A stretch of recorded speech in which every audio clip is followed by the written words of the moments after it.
Esse cara aqui, o Likert, ele trabalha em sistemas administrativos.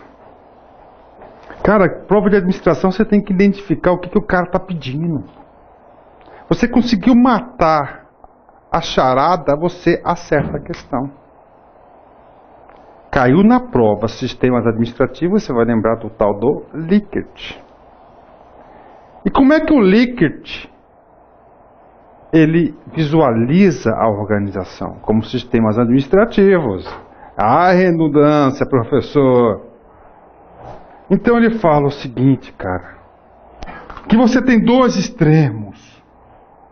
Um ambiente chamado de autoritário coercitivo e um ambiente chamado de participativo. O que significa autoritário coercitivo? Manda quem pode, obedece quem tem juízo. Um fala e outro faz. Olha, autoridade, autoritarismo, né? Coercitivo. No autoritarismo coercitivo, cara, comigo aqui, crianças, ó, depois ele vai passando uma evolução, ele passa por um outro modelo, ó, ele é autoritário, só que agora ele ouve um pouquinho autoritário benevolente. Depois o próximo estágio ele é consultivo, ele consulta, né? Só que a decisão é sempre final é dele. E depois ele faz um processo de quê? De confiança entre líderes e liderados, passa para um sistema chamado de participativo. Professor, e o macete? O macete é que você tem que saber as características do autoritário coercitivo, as características do benevolente e as características do consultivo e do participativo. Cai, todos podem cobrar esses caras. É fácil? É fácil. Autoritário coercitivo é o ditador, é o Hitler. As decisões são impostas aos subordinados. Coercitivo, ele é autoritário. A motivação é caracterizada pela ameaça. Faz se não te manda embora. As responsabilidades são extremamente centralizadas. Só ele toma decisão. Há pouca ou nenhuma comunicação e nenhum trabalho em equipe. Por que vai ter comunicação se o cara que sabe tudo, né, meu? Ele pega e faz, cara. Papo reto, meu. Incrível, cara. Existem várias repartições que eu conheço no serviço público que tem esse estilo aqui, autoritário coercitivo. Autoritário benevolente. Já é um plus para melhor. Há um pouco de confiança na liderança, mas esta é condescendente. A motivação se dá através de recompensas. As responsabilidades são mais compartilhadas pelos níveis gerenciais. Há mais comunicação em relativo ao trabalho em equipe. Consultivo. A liderança é exercida com substancial confiança. A motivação se dá pelas recompensas e pelo envolvimento.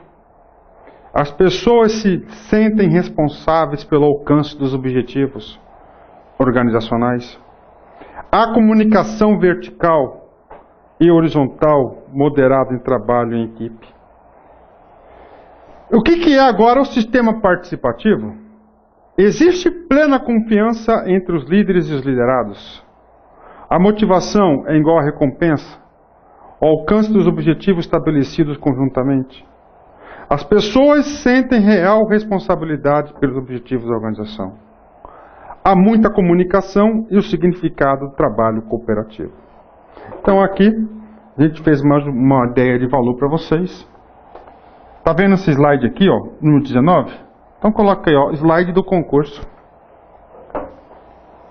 Slide do concurso. Essa aqui é uma referência bibliográfica que cai em concurso público, cara. Estudo direto da fonte, Ctrl+C, Ctrl+V. Ctrl+C, Ctrl+V. Então o que é isso, cara? Você vai ter que ler várias vezes esse sujeito aí, tarefa para vocês. Porque o cara vai pegar na prova, cara, ele pega isso aqui, ó, precário, descendentes prevalecem sobre ascendentes. O que é isso? Comunicação no benevolente. Então temos aqui os 4 sistemas administrativos de Likert: coercitivo, benevolente, consultivo e participativo. E nós temos as principais variáveis: processo decisório, sistema de comunicações, relações interpessoais, sistemas de recompensa e punições. No sistema decisório, no autoritário coercitivo, é centralizado na cúpula, manda quem pode, obedece quem tem juízo. No benevolente, é centralizado com pequena delegação de rotina. Consultivo, com consulta é permitido, delegação e participação. Participativo é a descentralização. A cúpula define políticas e controla resultados. Sistema de comunicações, muito precário, só verticais e descendentes carregando ordens. Cara, eu tenho que explicar essa comunicação para vocês, meu filho. Professor do coração mesmo, não tem jeito, né, cara? Eu vejo um assunto aqui, eu vejo que está caindo muitas provas, questão de comunicação, essas coisas, não é isso? Então o professor vai explicar para vocês. Comunicação vertical e comunicação horizontal. Né? Aqui está a organização. Ó. Um organograma para vocês para explicar o vertical e horizontal. Vamos lá.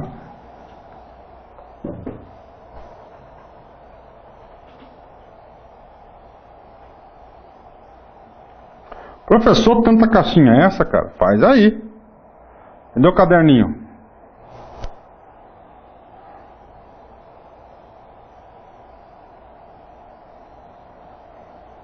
Comunicação vertical. É assim, ó. De cima para baixo. Tem a ver com hierarquia. Responsabilidade. Horizontal. Aqui, ó. Sem hierarquia, ó. Os caras se conversam aqui, ó. Horizontal. Então aqui, ó. Horizontal, né? Isso aqui, hierarquia, tem a ver com o que, ó? Informalidade. Tá certo? Existe comunicação horizontal? Sim. Ó, comunicação funcional. Aqui o RH manda aqui uma comunicação para esse cara aqui, mas sem o caráter de quê? De hierarquia, sem o caráter de quê? Ó, autoridade. Professor, como é que eu devo ter um macete para identificar na prova se a comunicação é vertical ou horizontal? Cara, só foca no horizontal. Perdão, no vertical. Manda quem pode, obedece quem tem juízo. É uma comunicação vertical ou horizontal? Horizontal no mesmo plano, no mesmo nível, cara. Se está no mesmo nível, você tem a opção de falar, não, eu não vou fazer. Então manda quem pode, quem tem juízo, significa que o cara não tem opção. Então ela é o quê? Ela é verticalizada. Verticalizada. Professor. Cara, eu tô falando pra vocês, cara, eu adoro, cara, gestão de pessoas. Eu preparei, atualizei todas as aulas de gestão de pessoas, a gente vai gravar, vou terminar esse módulo, né? Cara, 10, hein? Eu adoro esse cara aí. Então aqui, sistema de comunicação, muito precário, só vertical e descendentes, que é descendente, o cara só vai obedecendo, carregando ordens. No autoritário benevolente, precário, descendente, prevalece sobre os ascendentes. Fluxo vertical, descendente, ascendente e horizontal. Ó, já no consultivo. E no participativo, eficiente e básico para o sucesso da empresa. Então, que não tem esse negócio de fluxo vertical, horizontal, descendente e ascendente. Relações interpessoais, interpessoais entre as pessoas. No autoritário, são vedadas e prejudiciais à empresa. O cara não quer que o cara converse com o outro. Não quer produzir inteligência coletiva, não é isso? Autoritário e benevolente são toleradas. Mas a organização informal é uma ameaça. Porque ainda está no sistema autoritário. Consultivo, certa confiança nas pessoas e nas relações. Como as pessoas se tratam, né? No participativo, trabalho em equipe, formação de grupos, participação, envolvimento. Eu falo aqui que é formação de equipe, produção de inteligência coletiva e assim por diante. Sistema de recompensas e punições. O motivo para o cara trabalhar. No coercitivo, punições e ações disciplinares, obediência cega. Autoritário benevolente, menor arbitrariedade, recompensas salariais e sociais, e raras sociais. raras, difícil. Consultivo, recompensas materiais e sociais, raras punições. E no participativo, claro que tem que ter as sociais e as materiais. Todas têm materiais praticamente. Por quê? Porque o cara tem que ter o salário dele para satisfazer as suas necessidades. Prof? Então, Likert. Passei a régua. MacGregor. Rapaz, esse cara cai, hein? Teoria X e teoria Y. Primeira escola da administração, qual que é o nome, cara? Administração clássica, científica, taylorista, não é isso? Na taylorista não tem uma supervisão forte em cima do funcionário? Tem. Por que tem aquela supervisão forte? Quando você tem um cara em cima de você ali, cara, com ferrão, com chicote em cima de você, sabe qual é o recado que ele está mandando para você? Ele não confia em você, cara. Então está impondo o quê? Ele não confia, ele acha que você é preguiçoso. É isso. Então ele parte do pressuposto que você está preguiçoso, você não está trabalhando, você está enrolando, você tem que ter uma supervisão. Agora, isso na teoria clássica. Na teoria das relações humanas, ele abre o quê? O homem é um ser social, a confiança. Na teoria das relações humanas, acredita, cara, que o trabalho traz felicidade. Eu também acredito nisso, cara. O trabalho traz felicidade, cara. Ou seja, as pessoas assumem responsabilidade, gostam de resultados. Pronto. O fundamento teórico da teoria X, segundo MacGregor, é de quê? É a teoria clássica da administração, do que o cara é preguiçoso, o cara é irresponsável, não trabalha, só trabalha por dinheiro, ele é um homem econômico.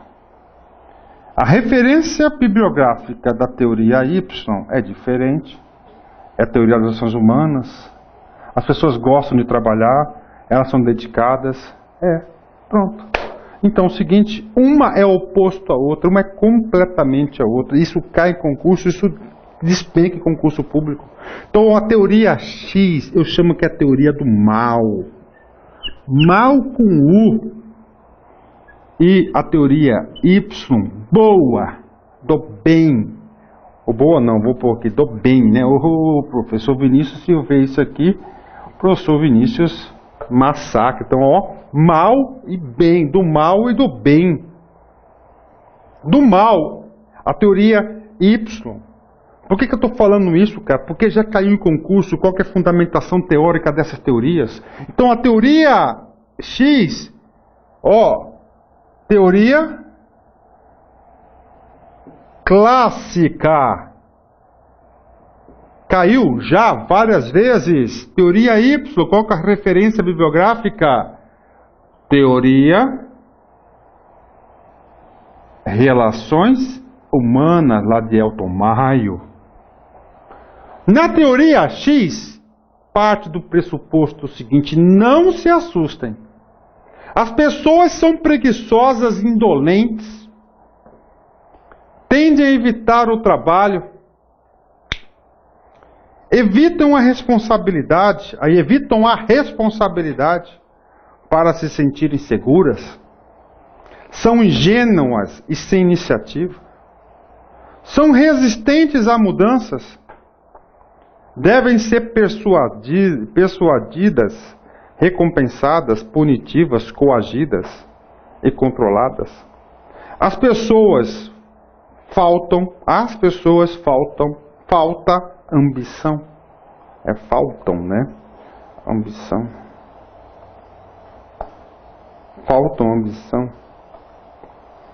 O estilo de administração, duro e rigoroso. Ou seja, se você encontrou um ambiente nisso que só tem mala, você encontrou um ambiente que só tem mala, você tem que se portar com estilo de liderança X. Agora, o Y, do bem, as pessoas gostam do trabalho que exercem, são esforçadas e dedicadas, consideram o trabalho como algo natural a ser realizado e prazeroso. São autocontroláveis, as pessoas se autocontrolam, assumem responsabilidades, são criativas e competentes. O trabalho é fonte de satisfação. Administrar é um processo de criar oportunidades. O estilo de administração dinâmico e democrático. Está aí. Teoria X e teoria Y. X, mal com U. Y, bem, do bem. Se vocês não sabem, o professor fez 2 semestres de biologia antes de ir para a faculdade de administração. Faz pouco tempo. Comecei fazendo biologia, gostei do curso, mas eu vi que não era bem a minha praia, um curso com bastante ideais, gostei e tal. Aí fui para administração, Só que aprendi bastante coisa da biologia. Lá tinha uma aula chamada de genética, cromossomos. Você sabe que o homem e a mulher, cara, tem a mesma quantidade de cromossomos, todos iguais, só tem um cromossomo que é diferente entre o homem e uma mulher. É o X e o Y. Então o cromossomo X é o da mulher. A mulher carrega o cromossomo X. E o homem carrega o cromossomo Y. Macete para vocês decorarem. A mulher, cromossomo X, do mal. O homem carrega o cromossomo Y, do bem. Tá? Cara, esse negócio de psicologia, de trabalho, a gente já trabalhou, já liderou várias equipes, é um negócio barato, né? Barato, cara. Por exemplo, coisa pessoal, cara, não tem nada a ver com aula, não sou machista, pelo contrário, né? Nada, né? Por exemplo, cara, professor Luiz, eu não gosto de ter gerente da minha conta do banco mulher.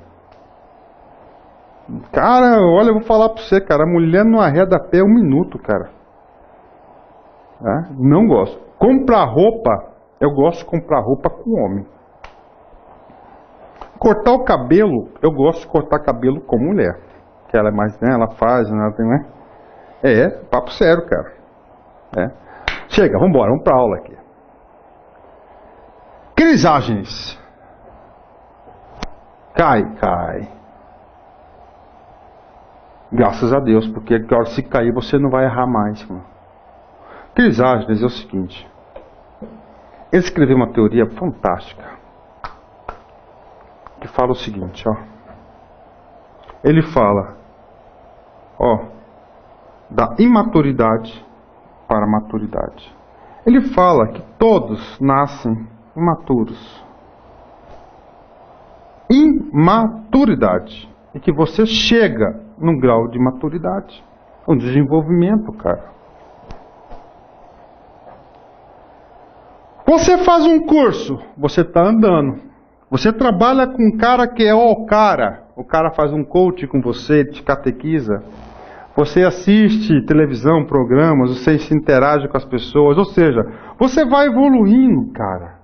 Você vai evoluindo, se desenvolvendo, capacitando, treinando, observando, levando cacetada, errando, apanhando, vencendo.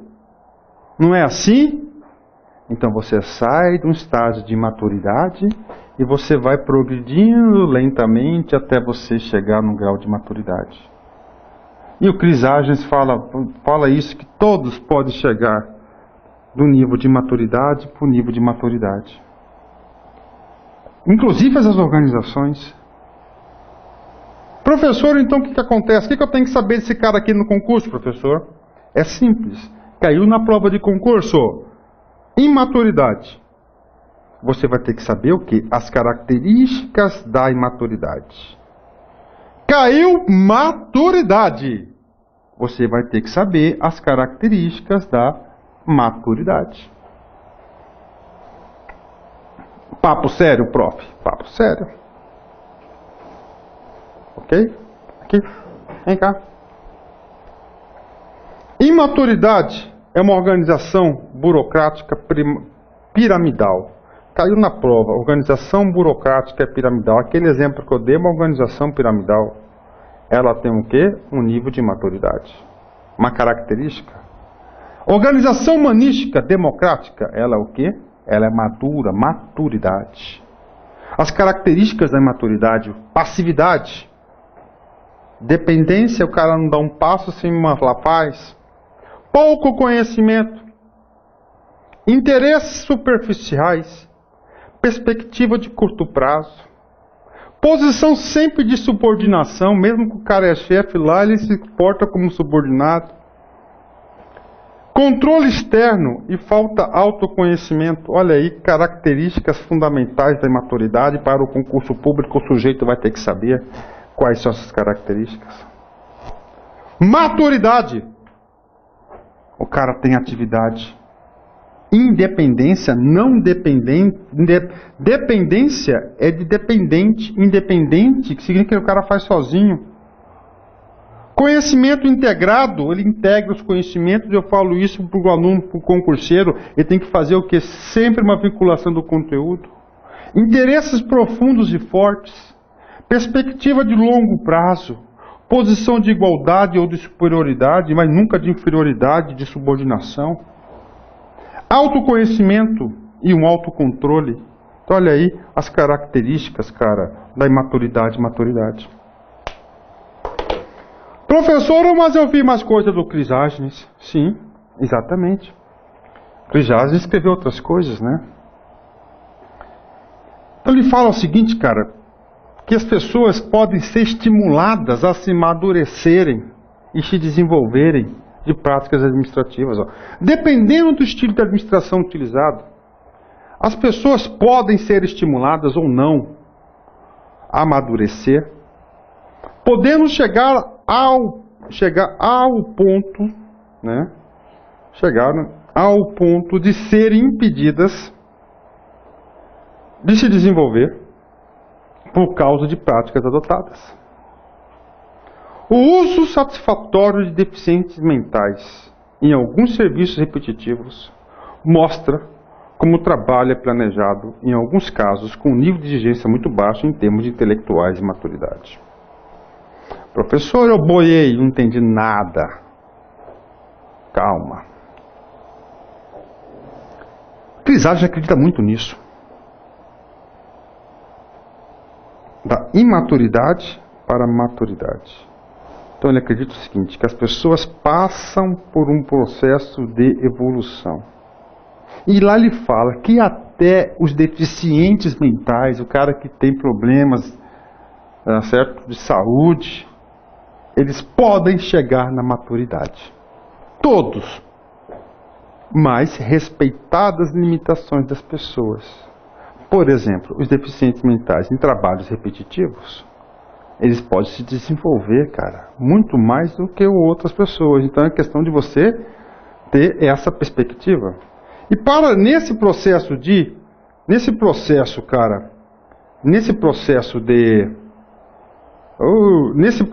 de desenvolvimento, ele propôs aqui, ó, Job Enlargement, Job Enrichment e o Empowerment. Tem que saber? Tem, porque essas palavras caem no concurso. Job é trabalho. Então a teoria dele para a maturidade administrativa, ele fala que é o seguinte, é o enriquecimento do cargo. E o enriquecimento do cargo, ele pode ser horizontal ou ele pode ser vertical. Professor, antes de você ler os slides, professor, explica pra gente aí, faz uma deixa para nós. Faço, cara, claro. Então vamos lá. Enriquecimento do cargo. Então aqui tem um cargo. Tá certo? José ocupa esse cargo. José trabalha há 10 anos nesse cargo. Esse cargo, José trabalha há 10 anos fazendo o quê? Ó. Carimba documentos. Vou fazer um enriquecimento horizontal do cargo. Vou enriquecer esse cargo. Horizontal.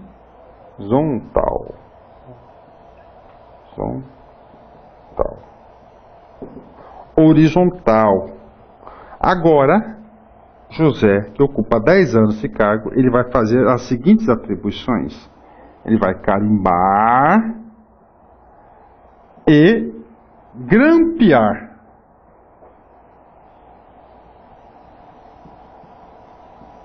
Docs.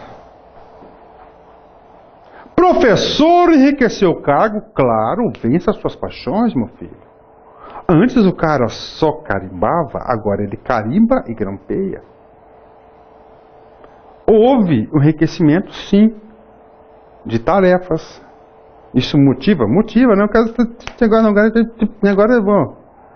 Isso é um enriquecimento horizontal. Não há acréscimo de conteúdo. Eu falei isso aqui, o Itik está aqui até riu. Legal, né, Tico? O cara só carimbava, agora o cara carimba e grampeia. Isso leva a motivação? Claro que leva a motivação. O cara passa mais de 10 anos agora carimbando e grampeando. Agora eu vou fazer um enriquecimento, gente, vertical.